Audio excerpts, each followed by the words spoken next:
January 28, 2023. 2:30 a.m.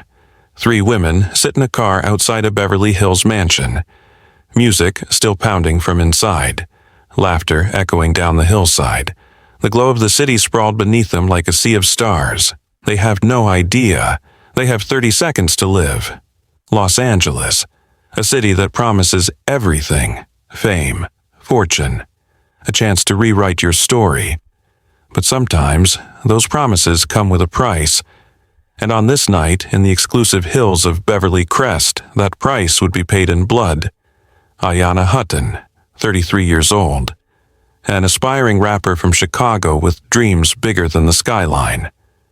Destiny Sims, 26 years old. A hairstylist. A mother of 3. A woman who came to support a friend.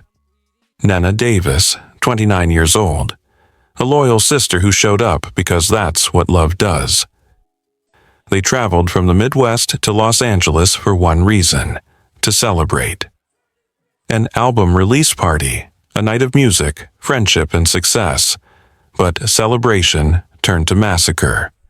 Before the sun could rise, all 3 women would be dead, shot multiple times, left slumped in a vehicle parked just outside the mansion gates. Over 30 rounds fired, 7 people hit, 3 lives extinguished. This wasn't random. This wasn't a robbery. This was an ambush.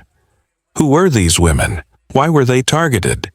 And who would orchestrate such a cold-blooded execution at a party meant for joy? This is the story of the Beverly Crest triple murder. A tragedy that shook 2 cities. A case that exposed the deadly reach of gang violence. And a reminder that even in paradise, evil can find you.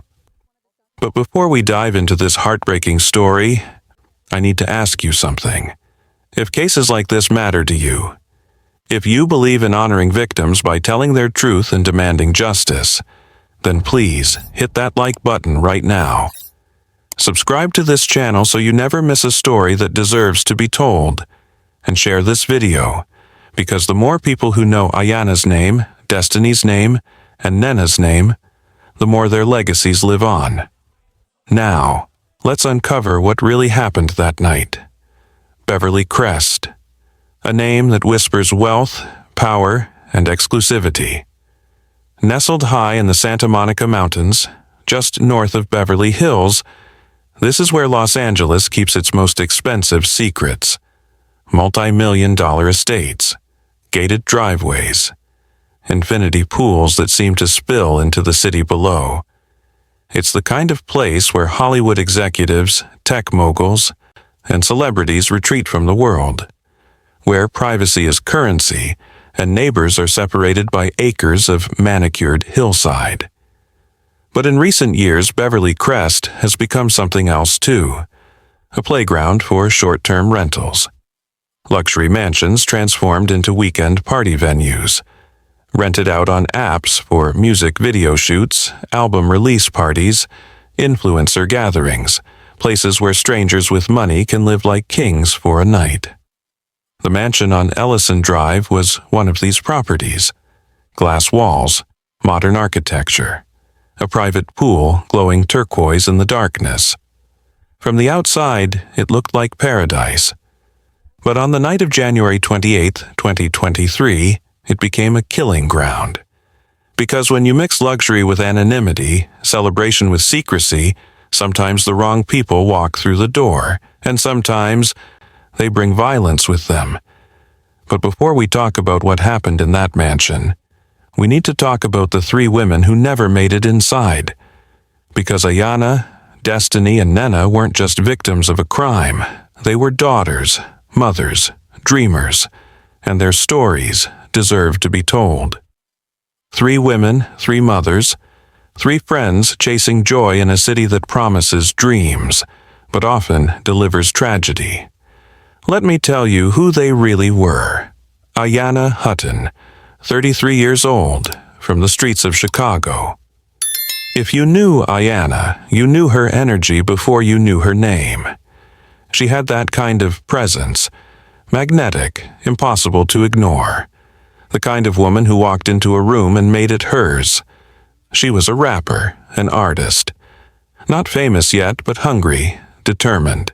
She'd just released new music on Apple Music, pouring her soul into every verse, every beat. This wasn't a hobby for Ayanna. This was her escape, her purpose, her future. But more than the music, Ayanna was spiritual. She believed in divine timing, in being authentically anointed, as she'd say. She'd post on social media about staying focused when people doubted you, about trusting God's plan even when the path wasn't clear. You know you're authentically anointed when people who got more than you don't like you, she once said, and you're trying to figure out why you're attacking me when I ain't got nothing. Ayanna didn't just want success. She needed it. Not for the glamour, but to prove to herself, to her family, to everyone who ever counted her out, that she was meant for something greater. She had dreams that stretched far beyond the south side of Chicago. And on that cold January night, she was in Los Angeles to see one of those dreams come true. Destiny Sims, 26 years old, a mother of 3, a hairstylist with hands that could turn a vision into art. Destiny was originally from Chicago, but she'd made a life for herself in Buckeye, Arizona. She was known for her creativity, her bold style, her ability to make anyone feel beautiful. Her clients weren't just clients, they were family. She'd listen to their problems while braiding their hair, offer advice while curling their edges. That's who Destiny was, a nurturer, a giver. But beyond the salon, Destiny's whole world revolved around her 3 children. Everything she did, every dollar she made, every late night she worked, it was for them, to give them a better life, to show them what love looked like. Her friends described her as someone with an infectious energy, the kind of person who made you laugh without trying, who made you feel seen. Destiny didn't come to Los Angeles chasing fame. She came to support a friend, to celebrate, to feel alive. She had no idea she'd never make it home to her babies. Nenna Davis, 29 years old, known to her closest friends as Nina. Nenna grew up with Ayanna. They were more than friends, they were sisters. The kind of bond that doesn't break, no matter the distance or the years. Nenna was from Bolingbrook, Illinois, and she was the definition of a devoted mother. You'd find her on the sidelines of her children's games, cheering louder than anyone else. She was active in her community, always showing up, always helping, always present. But life hadn't been easy for Nenna lately. Just months before this trip, she'd lost her father. The pain was still raw, the grief still heavy, and yet she was here in Los Angeles because Ayanna needed her, because that's what sisters do. Nenna was caring, generous, the kind of person who would drop everything to be there for someone she loved. And on January 28, 2023, love brought her to Beverly Crest. It also brought her to her death. 3 women, 3 mothers, 3 souls full of hope, ambition, and love. They didn't come to Los Angeles looking for trouble. They came for music, for friendship, for one night of celebration in a city that sells dreams by the hour. But what they walked into was a nightmare. The night started like so many others in LA. Music, laughter, flashing lights, and social media posts. But as the hours crept toward dawn, celebration would turn to chaos, and joy would be drowned in gunfire. January 27, 2023. Evening. Los Angeles was alive with possibility. The kind of night where anything felt achievable. where dreams felt close enough to touch. For Ayanna, Destiny, and Nenna, this wasn't just another night out. This was the night. A celebration. An album release party for a rapper from their circle back in Chicago. Someone who'd made it. Someone who was living proof that the dream was real, and they'd flown all the way from the Midwest to be part of it. The energy was electric. A group of friends, some from Chicago, some from other cities, all gathered in Los Angeles for this moment. People who'd grown up together, who'd struggled together, who understood what it meant to finally see one of their own succeed. They went bowling earlier that evening, laughing, taking pictures, living in the moment.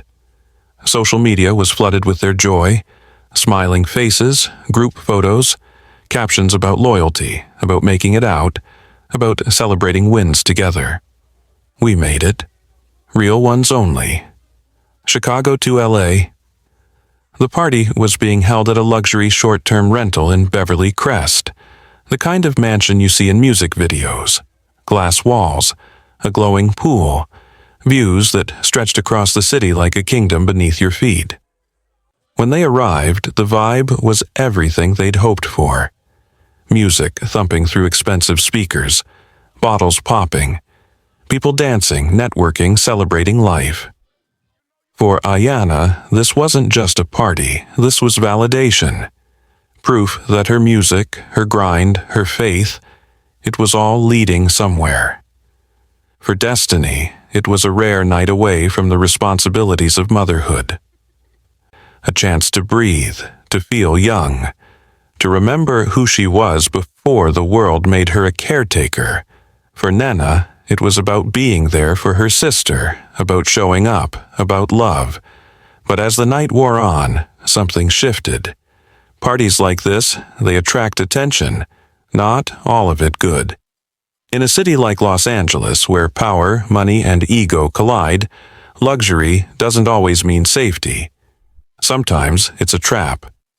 A stage set for people with hidden motives, hidden vendettas. And on this night in this mansion, not everyone came to celebrate. Some came with a different purpose. Around 2:30 in the morning, as the party began to wind down, Ayanna, Destiny, and Nenna walked outside. Maybe they were leaving. Maybe they were getting something from the car. Maybe they just needed air. We'll never know for sure. What we do know is this. They stepped into the California night. Cool air, quiet streets, the city lights sprawling beneath them like a blanket of stars.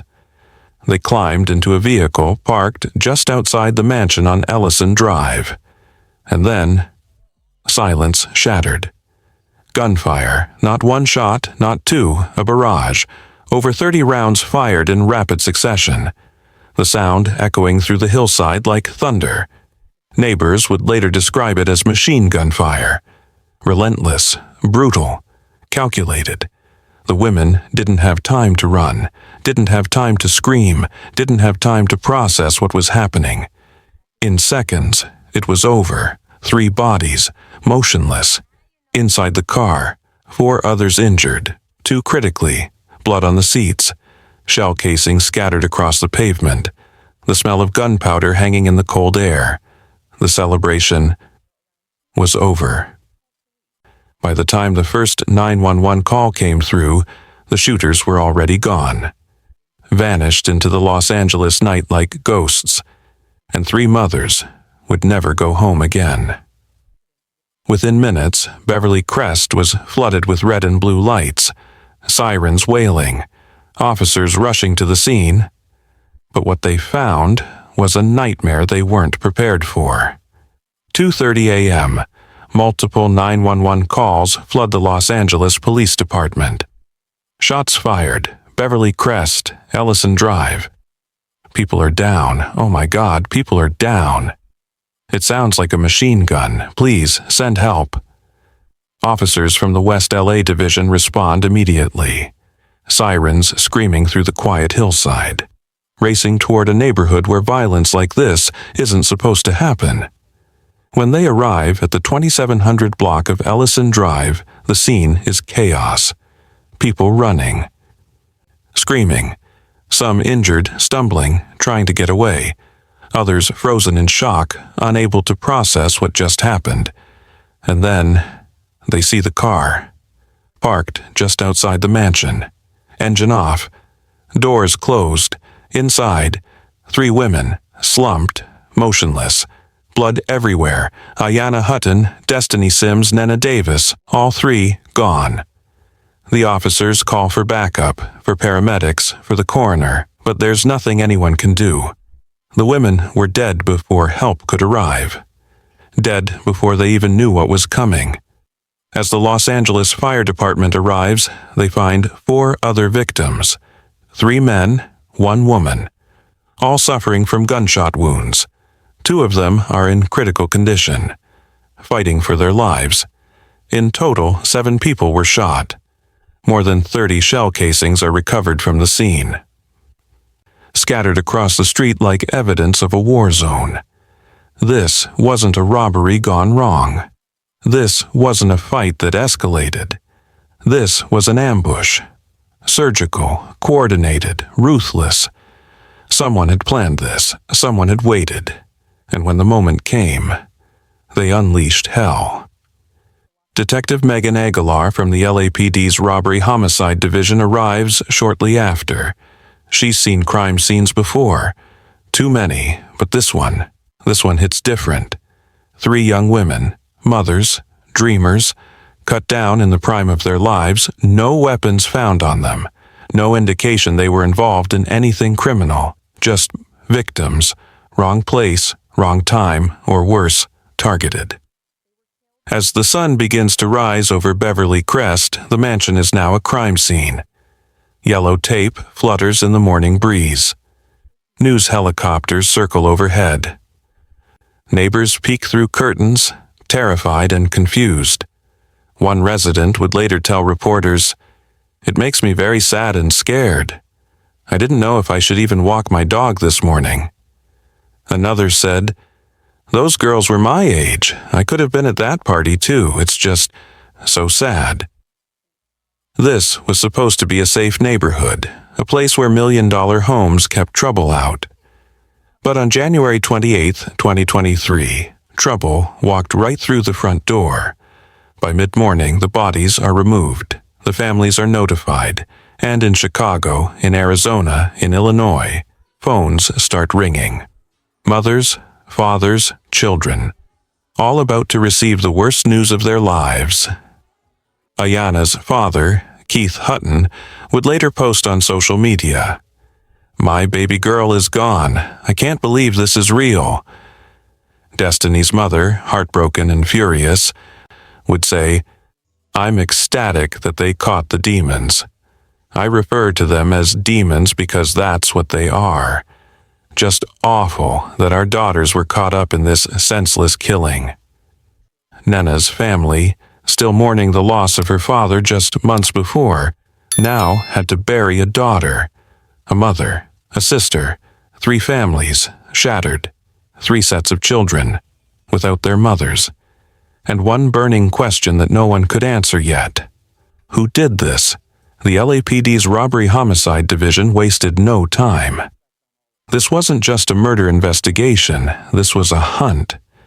And as detectives began piecing together the clues, a disturbing picture started to emerge. The morning after the shooting, the LAPD's Robbery Homicide Division took full control of the investigation. This was no longer just a local crime. This was a triple homicide in one of Los Angeles' most exclusive neighborhoods, the kind of case that demanded answers. Fast. Detective Megan Aguilar led the charge. Her team immediately began combing through the scene. Shell casings, bullet trajectories, blood spatter patterns, surveillance footage from the mansion and neighboring properties. Every detail mattered. Because whoever did this didn't leave much behind. The initial theory? A robbery gone wrong. Maybe someone at the party saw an opportunity, saw expensive jewelry, designer bags, cash, and decided to take it by force.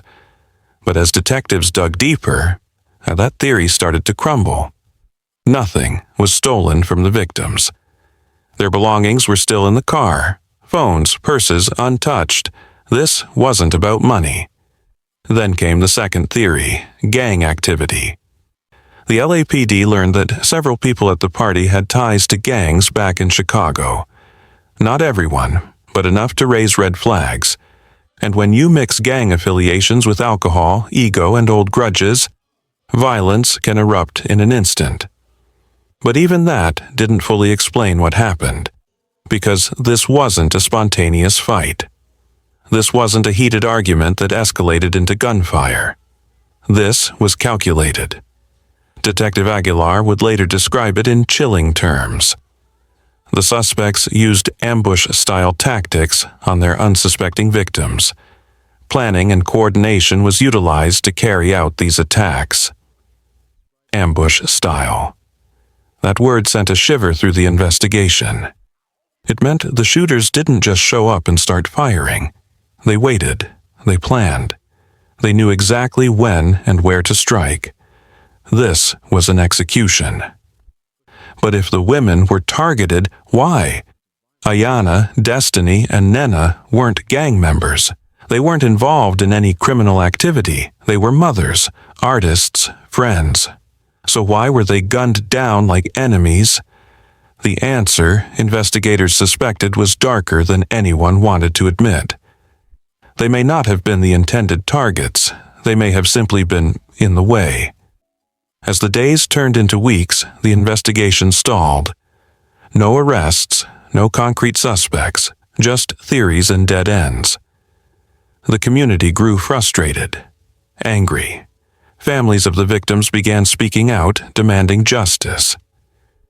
Destiny's mother, grief-stricken and desperate, pleaded with the public, "If anyone knows anything, please come forward. My daughter didn't deserve this." None of them did. The LAPD offered a $5,000 reward for any information leading to an arrest.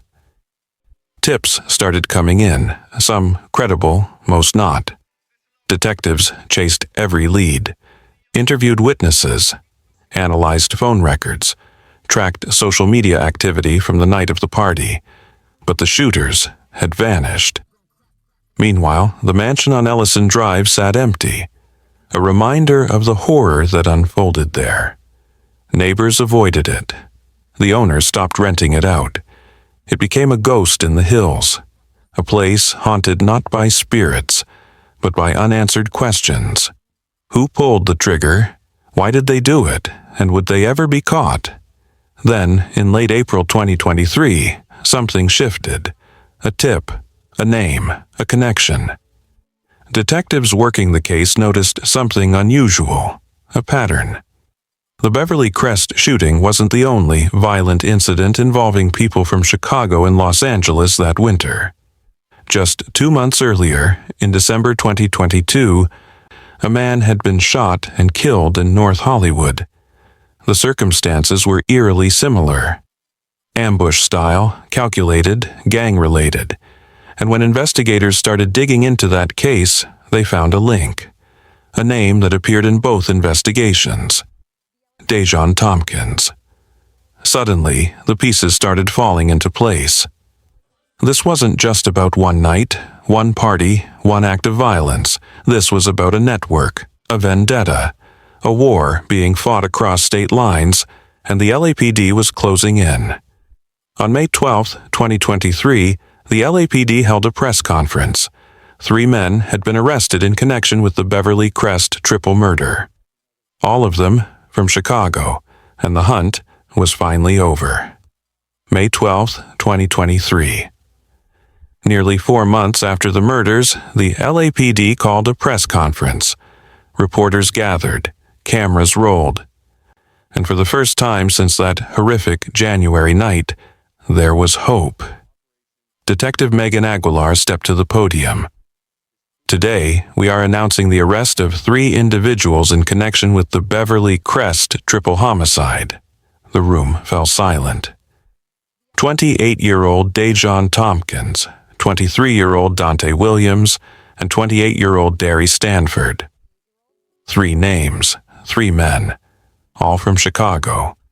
The families of the victims, watching from home, felt a wave of emotion they couldn't quite describe. Relief, rage, grief, all at once. Finally, answers were coming. The arrests didn't happen all at once. Dejon Tompkins was taken into custody first on April 10th in Chicago. Weeks later, Dante Williams was apprehended in Gary, Indiana, but not without a fight. He'd been evading arrest, moving from place to place, trying to stay one step ahead of the law. But you can't run forever. The third suspect, Derry Stanford, was captured in New York on May 10th. 3 cities, 3 arrests, one coordinated effort to bring justice for Ayanna, Destiny, and Nenna, but the charges, they were staggering. Each of the 3 men was charged with 3 counts of murder, 6 counts of attempted murder for the 4 survivors who were shot that night, 6 counts of assault with a semi-automatic firearm, and the most chilling detail? Special circumstances allegations, lying in wait, multiple murders. In California, those words carry weight. They mean one thing: life in prison without the possibility of parole. But Dejon Tompkins faced even more: a 4th murder charge. Back in December 2022, 2 months before the Beverly Crest massacre, a man had been shot and killed in North Hollywood. The LAPD had connected Tompkins to that homicide as well. This wasn't a one-time act of violence. This was a pattern, a trail of bodies stretching from Chicago to Los Angeles. And investigators began to piece together the bigger picture. All 3 suspects were described by authorities as gang-affiliated, not just casual members, active participants in a violent network that stretched across state lines. The Beverly Crest shooting, investigators believed, was part of a deeper conflict, a retaliation, a message. But the exact motive? That remained murky. Some speculated it was tied to rivalries back in Chicago, old grudges that followed people to Los Angeles. Others believed it was about respect, power, territory, whatever the reason. Ayanna, Destiny, and Nenna paid the price. As the 3 suspects were extradited back to Los Angeles, they each faced the reality of what awaited them: a trial, evidence, witnesses, and 3 families demanding justice. Destiny's mother, speaking to reporters after the arrests, didn't hold back. "I'm ecstatic that they caught the demons. I refer to them as demons because that's what they are." Her voice cracked with emotion. "Just awful that our daughters were caught up in this senseless killing." Ayanna's father posted a tribute online, thanking law enforcement but making it clear: this doesn't bring her back, but at least they'll pay. Nenna's family stayed quieter, but their pain was no less real. They'd already lost her father. Now they'd lost her too. And for what? The arrests brought a sense of closure, but not peace, because even with suspects in custody, even with charges filed, nothing could undo what happened. 3 women were still gone. 3 sets of children would still grow up without their mothers. And a city built on dreams was reminded once again how fragile those dreams can be. The legal system would now take its course. But behind the headlines and the courtroom drama were real people. Mothers grieving daughters. Children asking where mommy went. Friends replaying that night over and over, wondering if there was anything they could have done differently. This is where the story becomes more than a crime. This is where it becomes heartbreak. Behind every headline, behind every mugshot, behind every court date, there are people left behind. People who wake up every morning and reach for a phone to call someone who will never answer. People who set the table and realize there's one seat that will forever be empty. People who hear a song, see a photo, smell a perfume, and are suddenly drowning in memories. This is the part of the story that doesn't make the evening news. This is grief. Destiny's mother speaks with a voice that trembles between rage and sorrow. Her daughter, her baby, is gone. And now she's left raising Destiny's 3 children. Children who ask questions she doesn't know how to answer. Where's Mommy? When is she coming home? How do you tell a child that their mother isn't coming home? That she was taken by violence they're too young to understand? Destiny wasn't just a hairstylist. She wasn't just a friend. She was a protector, a nurturer, a woman who worked late nights so her kids could have better mornings. And now, those kids have to grow up without her. My daughter didn't deserve this, her mother says, tears streaming. None of them did. Keith Hutton, Ayanna's father, carries a different kind of pain. The pain of a parent who believed in their child's dreams. Ayanna was on the verge of something. He could feel it. She was finally getting traction with her music. Finally seeing doors open. And he was so proud. Every call, every text, every new song release. He was there, cheering her on. But now, silence. He posted a heartbreaking tribute online after her death. Words that captured a father's love and a father's loss. My baby girl is gone, he wrote. I can't believe this is real. He didn't just lose a daughter. He lost a dreamer, a fighter, someone who believed in divine timing and authentic purpose. And now, that purpose will never be fulfilled. Nenna's family carries a grief that feels impossibly heavy. Just months before the shooting, they'd buried Nenna's father. They were still mourning, still trying to find their footing, still learning how to live with that absence. And then, Nenna was taken too, a daughter, a mother, a sister, gone in a flash of gunfire she never saw coming. Her children, already dealing with the loss of their grandfather, now have to face life without their mother. How does a family survive that kind of loss? Twice in 1 year? Friends describe Nenna as the glue, the one who held people together, the one who showed up no matter what. And now, there's a hole that can never be filled. But it's not just the immediate families who are grieving. Friends, classmates, clients, community members, people who knew these women, even briefly, felt the ripple of their absence. Destiny's clients mourned the loss of someone who made them feel beautiful. Ayanna's friends mourned the loss of someone who inspired them to chase their own dreams. Nenna's neighbors mourned the loss of someone who always showed up with a smile. These weren't just victims, they were pillars, lights, forces of love in a world that often feels dark. In the months following the arrests, memorials were held. Candles were lit. Flowers were laid. Balloons were released into the sky. Friends gathered to share stories, to laugh through tears, to remember the joy these women brought into the world. But beneath it all was a question no one wanted to ask out loud. Why them? Why did 3 women who came to Los Angeles with nothing but hope and celebration in their hearts end up dead in a car? Why did violence find them when they were just trying to live? The families have vowed to keep fighting. Fighting for justice. Fighting to make sure Ayanna, Destiny, and Nenna aren't forgotten. Fighting so that other families don't have to endure this same nightmare. Because this story, it's not unique. Every year, countless families are torn apart by senseless violence. Mothers who never come home. Daughters who never get to fulfill their potential. And each time we ask the same question, when will it stop? The legal system will do what it does. Trials, verdicts, sentences. But for the families, there is no verdict that brings their loved ones back. There is no sentence that erases the pain. There is only The long, brutal work of learning to live in a world where the person you love most is gone. In a city built on dreams, 3 women lost theirs to senseless violence.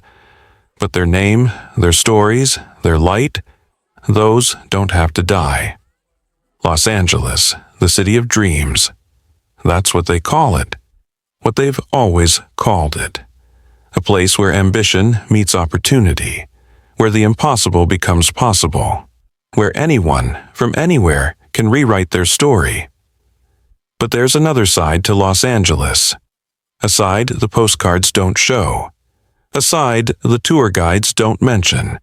It's the side where dreams die in an instant, where celebration turns to tragedy, where the pursuit of something beautiful can lead to something horrific. Ayanna Hutton came to Los Angeles chasing music, chasing validation, chasing proof that her faith, her grind, her talent mattered. She never got to see how far she could go. Destiny Sims came to Los Angeles to support a friend. To feel alive, to remember who she was beyond being a mother, a caretaker, a constant giver. She never made it home to her children.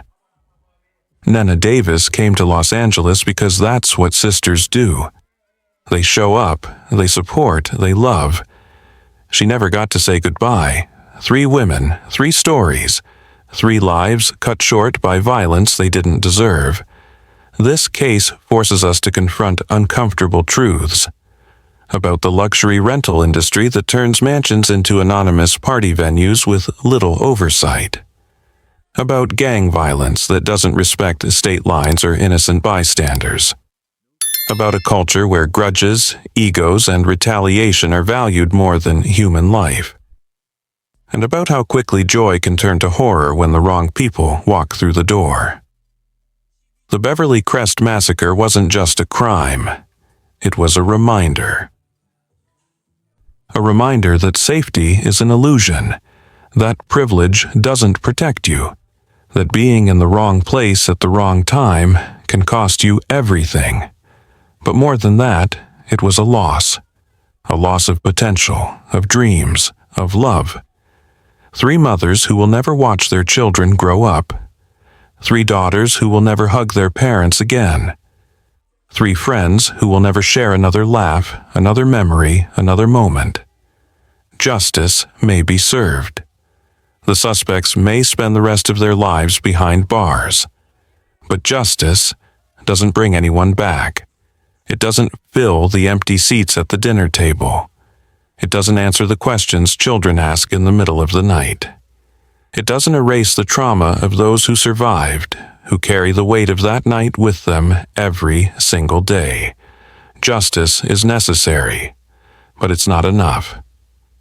So, what do we do with stories like this? We remember. We say their names. Ayanna Hutton, Destiny Sims, Nenna Davis.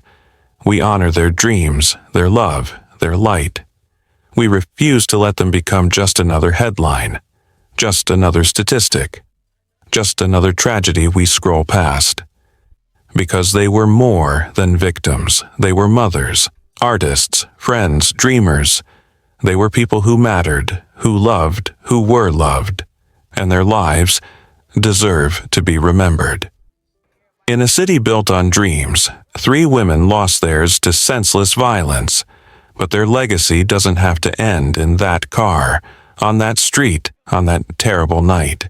Their legacy lives on in the children they raised, in the friends they inspired, in the communities they touched. Their legacy lives on in every person who hears their story and decides to choose love over hate, connection over violence, life over death. Let their names remind us. Even in paradise, danger hides in the shadows. Even in celebration, tragedy can strike. And even in a city of dreams, some dreams are stolen before they ever have a chance to come true. Justice for Ayanna. Justice for Destiny. Justice for Nenna. May they rest in peace, and may we never forget. If this story moved you, if it made you think, if it reminded you of the fragility of life and the importance of remembering those we've lost, then stay with me just a little longer. 3 women, one night.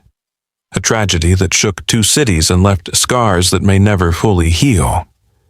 The Beverly Crest triple murder is a story about dreams deferred, lives stolen, and families forever changed.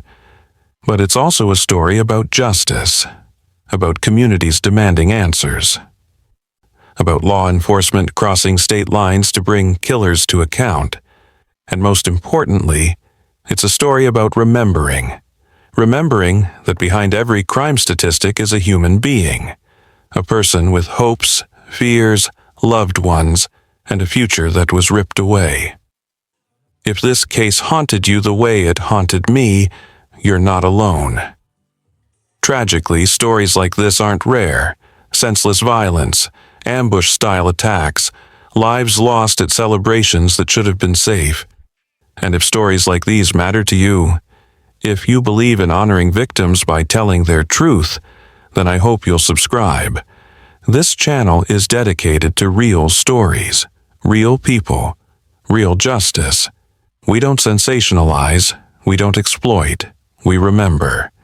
Hit that subscribe button, turn on notifications, and join a community that refuses to let these stories be forgotten. Thank you for watching, thank you for listening, and thank you for caring. Rest in peace, Ayanna Hutton. Rest in peace, Destiny Sims. Rest in peace, Nenna Davis. Your names, your stories, your light, we won't forget.